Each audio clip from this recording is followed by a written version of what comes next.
Sorry for the late video today, guys. Just dealing with a bit of a hangover, a cookie hangover.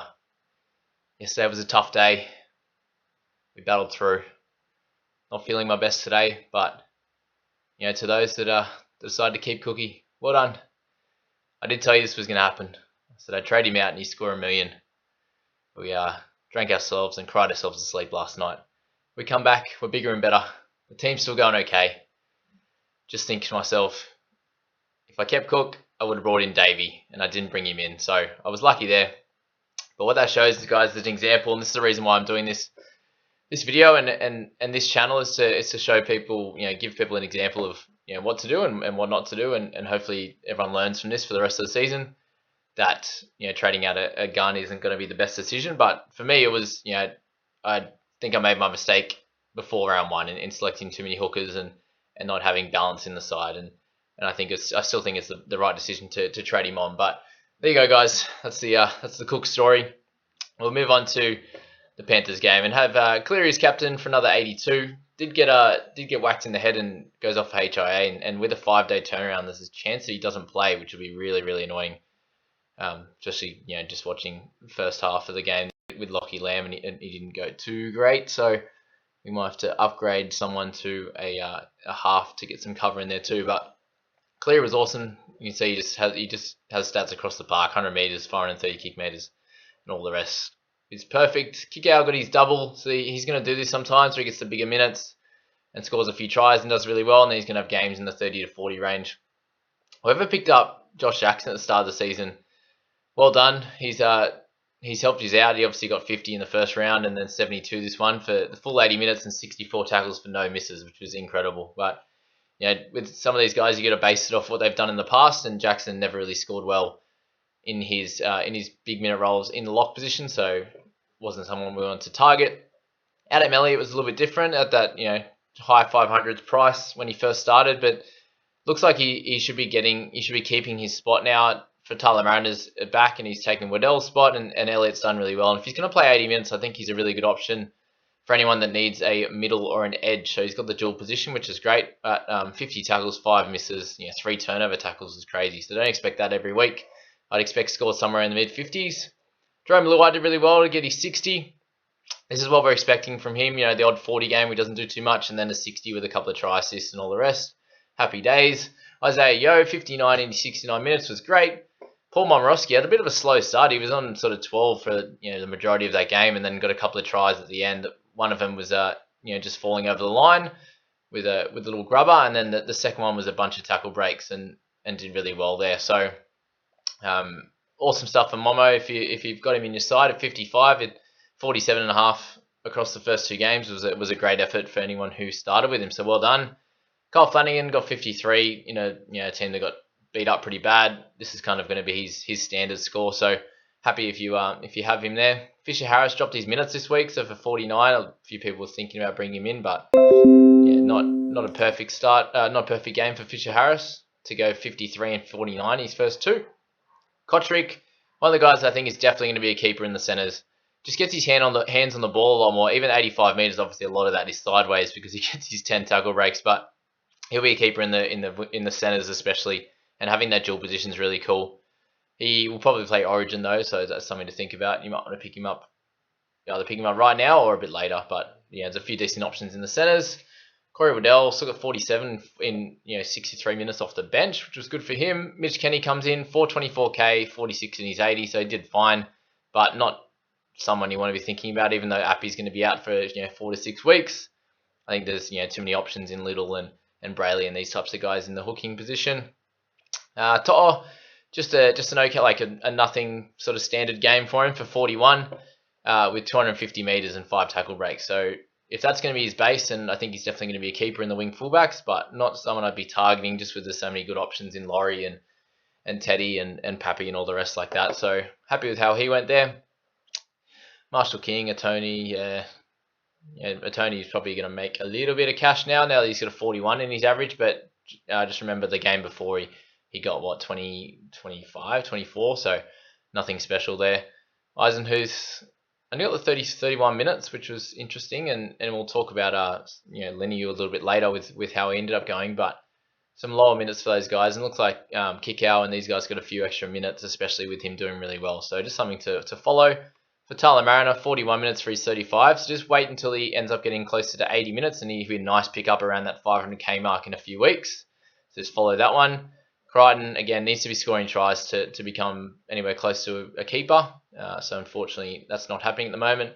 Leota comes back with a 41-minute game for 32. So really upsetting for anyone who picked him up. He didn't lose any money last week, but he'll start losing some cash now with that 32. Only a little bit, but yeah, those bringing him in would have hoped that he would have made some cash. Capewell was an option for the squad and didn't deliver. I got 49 minutes this week for 31 points. So Kikau got a few extra minutes on that left edge this week, and Capewell and Martin both got around that 50 mark. So until there's an injury and he gets an 80-minute position, I don't think you should be bringing him in at this stage. Hopewade 29, Hetherington 29 in 54 minutes, did it again. So again, he's a sell. So Spencer got a point a minute 29. So did really well, and no real attacking stats in there, just the one tackle break. So you'd be hoping for a few extra minutes around that 35 to 40 would be really nice. And you can see obviously last game he got the extra minutes, and maybe it's just going to be week to week. This might be his standard around the 30, and then the next week he might get 35 to 40. So just keep an eye on that. He'll still make some good coin for us, even averaging in the mid 30s, but a little bit disappointing just so he didn't get as many minutes, but still a really good young player. And again, if there's any injury in the squad, then he should pick up some extra minutes. Edwards was a bit disappointing with 28, but didn't get to do too much. Only 3 tackle breaks. Martin off the bench, fine. Corey Allen got 20 this week, so he's probably a sell. He's just going to burn too much cash, and there's so many good options in the wing fullback position. So you might want to trade him for one of the cash cow forwards that are doing well. Averillo stunk it up again. Just didn't run the ball. 6 missed tackles, 19 tackles, 176 kick meters. Just isn't really doing too much. And look, at 300k or whatever less he's going to be this week, there's no point selling him. You're just going to have to leave him there as cover. I think so anyway, especially with people having Davey and these types of guys that will need to move on. And then you look at Charlie Staines, and he's going to be really cheap pretty soon. And if he ends up going on a bit of a try scoring fiasco, then Staines could be really good for anyone's side. But that game there, another one that Panthers just dominated us 2 weeks in a row, 24-0 and 28-0. So pretty exciting for them, and well done with that one. Oh, I didn't want to see it. Here it is, 88. It was 94 pre-updates, so I'll take the 6 points. But I think I got out of it unscathed because I brought in Fafita and Leniu, and I would have had Cook and Davey. So pretty close to even with that. Obviously, I had to burn a couple of trades, but Cook was amazing. It was probably it'll be one of the better games he has all year. He even had another try that he got very close to, so he could have got over 100, which would have been scary. But well done to anyone that picked him up, and now he's back to his normal 62.5, 64 average where he's at. But back to 94 meters with 56 tackles, so he's not going to do every game and get a try. So again, expect him to averaging somewhere in the 60s as normal. Yeah, Murray, 69 minutes. Got to play the 80 minutes. 69 points in the 80 minutes. If he gets that regularly, then he's going to be an absolute gun. And same with Nichols. He got 51 minutes. So there's a few interesting things happening with the Rabbitohs forwards, with Totola only playing a few minutes there. This game was pretty interesting. Like, Eagles were in it for a long way. It was 14-12 at some stage. So I feel the big dogs in South had to step up, and probably a big reason why Murray played the big minutes. So you might expect, if it's a closer game for them, then he'll play the big ones. He obviously got 74 minutes last game, but we'll see if that continues on. Cherry Evans back to normal with 63 in the game. 36 tackles for 1 miss was pretty cool for him. Tapau got a try for 54 in 53 minutes, so nothing special. Trbojevic 52 in both games, so if you've got him in there, he's just going to get that standard low 50s. Lockie Croker, who kept him? I ended up keeping him, which worked out all right, but he'll start making a bit of cash now, and it'll be interesting to see what happens if Cuss continues to play. Like he got concussed, and that's why he didn't end up playing more minutes, and that's why Croker got the 71. So don't expect anything crazy like this again. But 40 tackles for 2 misses was much better this game. He did sneak the try also. Paseka got the start and got 49 in 46 minutes, so he'll start making a little bit of cash now, which would be ideal. Josh Schuster came on for Andrew Davey after he got injured and played in the second row for 40 tackles and a miss. So it'll be interesting to see what happens in their pack next week. So obviously with Sirinen out, you've got Davey out now as well. Josefsky will have the other edge, and then you've got like Ben Trebojevic, Schuster, and a couple other guys that will be interesting to see what happens come team this time. Arrow scored pretty much what I expected. I was trying to warn a few people not to try and rush him in. At already being 636k, he was not ever going to be someone that averaged like 60 plus or 70 like people were thinking about, and I don't think that was a good trade in, and he showed this, if he's getting 50 minutes, he's not going to score any more than, he's not going to average any more than 50, let's say, a point a minute. And these 45, he might have a 55 next week, but that's going to be where his average is in my opinion. So not a lot to gain out of him in terms of money, and won't be a keeper. So something to think about there. Colin Matangi played the 80 minutes, so that was really interesting and really good signs if you're a Davey owner, or if you decide to go with Colin Matangi, that he got those minutes, and there was no attacking stats, just the 2 tackle breaks. But no missed tackles was really solid for him, and you'd be happy with that effort first up. And will be someone we'll be targeting next week. And Gagai here solid with 41, so he'll definitely be a keeper and got the dual position there. So someone to think about for later in the season. Jaden Sewer might be in a bit of hot water next week. The stuff at the end there. Latrell 37, so got sent to the sin bin and was on a real low score for a long part of the game, but came back on and scored a try, kicked a couple of goals when Reynolds had a little bit of an issue, and got some tackle breaks and a try assist there. So did really well, and you can expect some scores in the 40s to 50s again next week. Just was a bit of a weird one for him. We then go to Josefsky. So if you got him in your team, he played the 80 minutes for 32, so he's just nothing special at all. Kepi, yeah, probably a little bit too pricey. But Totola, 22 minutes, so we'll see if that continues going forward. Dylan Walker, for anyone that kept him, got 28, which was fine. So 8 tackles, 5 tackle breaks, 130 metres. And they should have a couple of easier games coming up rather than playing the Roosters and the Bunnies. So you should be able to score a little bit better, but not great under the high ball and struggled a bit. Campbell Graham's an interesting one. He's going to be losing a bit of cash and will be helpful for people very soon. Jason Saab, another shit game, 14.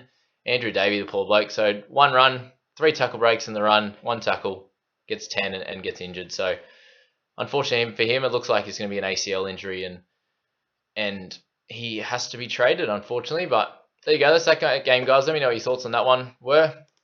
We'll move on to the last one in the Cowboys and the Dragons. And Benny Hunt had an absolute belter of a game. Just did everything. You can see he just filled up the stat sheet, very much like a Nathan Cleary type game, just a few less kick meters, but did awesome. Ravalawa was much better.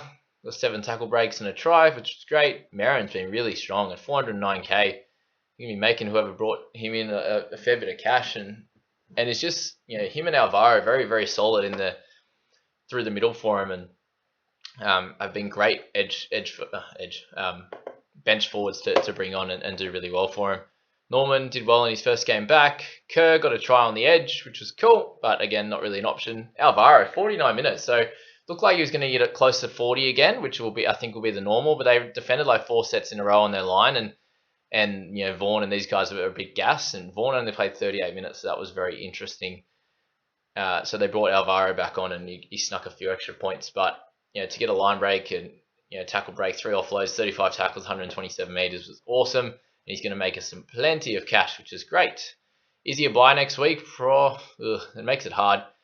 If you've got someone that, Davey or someone who's a straight swap, then I think he's going to average closer to 40 if he gets his 40 minutes. Keep that standard 1 ppm that he's got. So he'll go at closer to 40k this week. So 360 is a bit of an interesting one, but we'll see how the team list play out. McCulloch is due a try assist. What happened there? Short ball close to the line, bundles over, and he doesn't even get it. So he should be on about 60. But it's good to see him kicking out a dummy half as well, which is good for any owners. But again, he's one of the safest guys that you can pick up in the game. Michael Morgan, 53. So 2 really good scores now. So 52 and a 53 without really doing too much. Tackling well, which is good. Good news for his shoulder. But anyone who brought him in is reaping those rewards. But I think he was very low ownership. Maguire got 49 minutes. Not someone we're going to talk about. Val Holmes was a bit better. Spent a bit of time in the middle there and scored a nice try with 3 goals. So, happy with his output. Clifford was okay. Masters, much better this game. A little bit more reasonable as to what he usually does. What he used to do with the Tigers. He did really well there. Lomax with 43. Bit more back to what his normal scoring will be, and it'll be good to see him drop a little bit in cash before we can pick him up a bit later in the year. Fuimaono pretty much had the same role as last time, but 46 minutes, and this is probably going to be pretty standard with a few of those, Merrins and Alvaro's doing well through the middle also, but we'll make some good cash for anyone who brought him in and has some nice dual position, and you'll be able to use, if you have Fuimaono and Andrew Davey, you'll be able to use both of them there to help you out. Then we've got Bird, picked up a 40, which was lovely. And for anyone who decided to keep him, which was hopefully most people, but you'd be very happy with that as a center score. And just did a bit of everything, which was good. Got a line break assist, 4 tackle breaks, 3 offloads, 2 turnover tackles. So that's good news for him. People were talking about Jensen, and he looked like he just kept the same role with 39 points in 38 minutes, which was great. Hess scored a nice try, but was very average other than that. Cotter didn't get huge minutes with Lolo out, but 38 points. Drinkwater, not too much to talk about. Matty Dunn, 35. So didn't get the crazy tackles this game, like 48 like he did last one for 35. So a little bit frustrating if you brought him in. Dufty and Ramsey both had quiet ones in a bit of a strange game for him. Vaughan, as I said, 37 minutes. So, a bit different to last game where he picked up, 62? Is that right? So yeah, if you've got him, I wouldn't be too stressed, but you'd want to hope those minutes increase again. McLean, Sims, Robson, so very low for Robson, 26 after his big score last week. Hopefully that picks up for him again, but Granville actually came on and scored a try, so you might think that those minutes would stay similar. Felt Hamiso is a 23 for him. You expect some lower scores for him when he doesn't go as well. And then Farmer Silly, 21 in 27 minutes. Looks like that's his role. He's just getting that short stint off the bench, which is annoying for anyone who has him, and you're going to be needing an injury for him to pick up some extra points. But there you go, guys. That's the 3 games for Saturday. I hope you enjoyed that. Please hit like and subscribe if you're new to the channel and enjoying this. It's the best way to support me, and we'll see you in the Sunday review. Have a good one, guys. Bye-bye.